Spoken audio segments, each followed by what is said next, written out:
इस समय की सबसे बड़ी न्यूज यूरोपियन यूनियन और भारत को लेकर आ रही है और इस वीडियो में हम डिस्कस करेंगे कि किस तरह से यूरोपियन यूनियन के देशों ने और खास तौर पर फ्रांस और जर्मनी इन्होंने भारत के इंटरनल मैटर यानी एक भारत के अंदरूनी मामले में इंटरफेयर किया है और दखल दी है और एक ऐसी चीज की है जो भारत की सरकार और भारत के लोग बिल्कुल भी बर्दाश्त नहीं करेंगे और ये चीज तो आपको भी पसंद नहीं आएगी। इसके साथ ही हम इस वीडियो में डिस्कस करेंगे कि यूरोपियन यूनियन के इस कदम के बाद अब भारत की सरकार को क्या करना चाहिए। लेकिन ये सब डिस्कस करने से पहले अगर आपको इन दिनों YouTube के ऊपर हमारी सभी वीडियोस की नोटिफिकेशन नहीं मिल पा रही है तो हमने आपके लिए एक टेलीग्राम ग्रुप की शुरुआत की है जिसका लिंक इस वीडियो के डिस्क्रिप्शन में है। हम जब भी YouTube के ऊपर कोई वीडियो पोस्ट करते हैं सबसे पहले अपने टेलीग्राम ग्रुप में जाकर वहां पर अपडेट करते हैं, इसलिए इस वीडियो के डिस्क्रिप्शन में जाकर हमारे टेलीग्राम ग्रुप को ज्वाइन कर लें। आपको याद होगा अभी कुछ ही हफ्ते पहले फ्रांस के पुलिस ऑफिसर्स के हाथों वहां पर एक 17 साल के लड़के की मौत हो गई थी, जिसके बाद पूरे फ्रांस के अंदर वहां पर काफी वायलेंट प्रोटेस्ट हुए थे जो कि फ्रांस की सिक्योरिटी फोर्सेस और फ्रेंच पुलिस द्वारा वहां पर कंट्रोल करना काफी मुश्किल हो गया था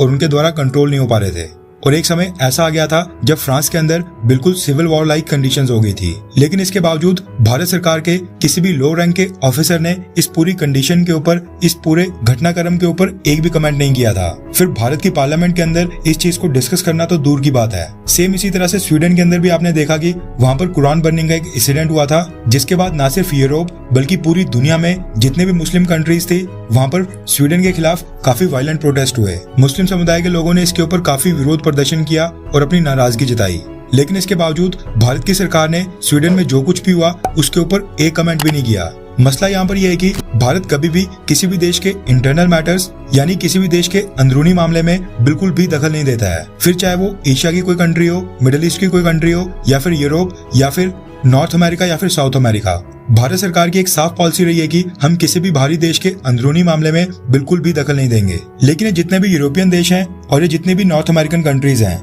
जैसे कि अमेरिका और कनाडा, ये सभी देश अभी भी कॉलोनियल माइंडसेट के साथ चलते हैं और इनको लगता है कि ये भारत से सुप्रीम है और इनको भारत के अंदरूनी मामलों में दखल देने का पूरा अधिकार है। फिर चाहे वो मुस्लिम माइनॉरिटीज का मुद्दा हो, भारत के अंदर फेक ह्यूमन राइट वायलेशंस के आरोप लगाने हो, प्रेस फ्रीडम की बात करनी हो, या फिर भारत के कश्मीर इशू या फिर फार्मर्स प्रोटेस्ट के ऊपर कोई कमेंट करना हो। अब सेम चीज इन्होंने अब भारत के मणिपुर के अंदर जो वहां पर वायलेंस हो रही है, वहां पर जो लॉ एंड ऑर्डर की सिचुएशन बनी हुई है, उसके ऊपर ना सिर्फ कमेंट किया है बल्कि इस चीज को लेकर एक बहुत ही बड़ा स्टेप उठाने का फैसला किया है। दरअसल हम यहाँ पर बात कर रहे हैं यूरोपियन यूनियन की। रिपोर्ट्स निकल कर आ रही है कि यूरोपियन यूनियन ने डिसाइड किया है कि भारत के म्यांमार में जो भी सिचुएशन है, जो कुछ भी म्यांमार के अंदर हो रहा है, उसको वो अपनी यूरोपियन पार्लियामेंट में वहां पर डिस्कस करेंगे और इसके ऊपर डिबेट करके वहां पर इस मुद्दे के ऊपर वोटिंग होगी। यानी ये देश मिलकर भारत के मणिपुर के ऊपर डिस्कस करेंगे। अब यूरोपियन यूनियन के अंदर आती हैं टोटल 26 कंट्रीज और ये जितने भी 26 देश हैं, ये हर एक देश यूरोपियन पार्लियामेंट के लिए अपने रिप्रेजेंटेटिव्स चुनकर वहां पर भेजते हैं। और जो यूरोपियन यूनियन की पार्लियामेंट होती है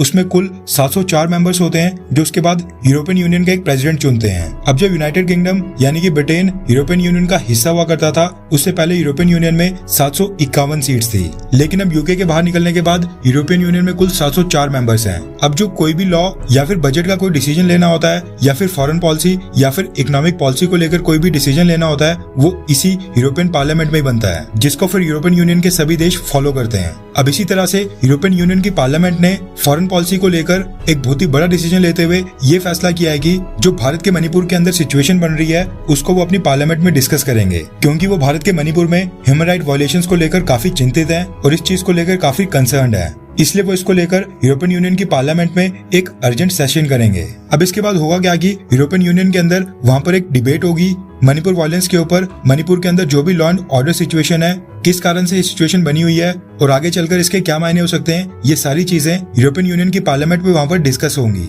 और भारत सरकार यानी कि मोदी सरकार को इस बात के ऊपर जज किया जाएगा कि क्या मोदी सरकार मणिपुर वायलेंस को लेकर, मणिपुर के अंदर जो भी वहां पर घटनाएं हो रही हैं उसको लेकर पर्याप्त कदम उठा रही है या फिर नहीं। अब ऐसा नहीं कि यूरोपियन यूनियन की पार्लियामेंट को अचानक से मणिपुर वायलेंस को लेकर ये सेशन करने की याद आ गई हो। दरअसल हुआ क्या कि यूरोपियन यूनियन की जो पार्लियामेंट है उसके अंदर कुल 6 ऐसे पार्लियामेंट ग्रुप हैं जिन्होंने मणिपुर वायलेंस को लेकर डिस्कशन, डिबेट और वोटिंग करने के लिए वहां पर एक रेजोल्यूशन लाया था और एक तरह से वहां पर मोशन सबमिट किया था। अब ये जो 6 यूरोपियन यूनियन के पार्लियामेंट ग्रुप हैं, इनमें एक ग्रुप क्रिश्चियन ग्रुप है और दूसरा लेफ्ट ग्रुप है। तो आप सोच ही सकते हैं कि जो लोग यूरोपियन यूनियन की पार्लियामेंट में इस चीज को डिस्कस करने की मांग कर रहे हैं उनकी मानसिकता कैसी हो सकती है। अब जब ये यूरोपियन यूनियन के 6 पार्लियामेंट ग्रुप मणिपुर वायलेंस को यूरोपियन यूनियन की पार्लियामेंट में डिस्कस करने की मांग कर रहे थे। इसको लेकर जो उन्होंने 6 मोशंस वहां पर सबमिट किए थे, इसमें उन्होंने मणिपुर के अंदर वहां पर जो बीजेपी की गवर्नमेंट है उसको काफी क्रिटिसाइज किया और उसकी काफी आलोचना की और ये दावा किया कि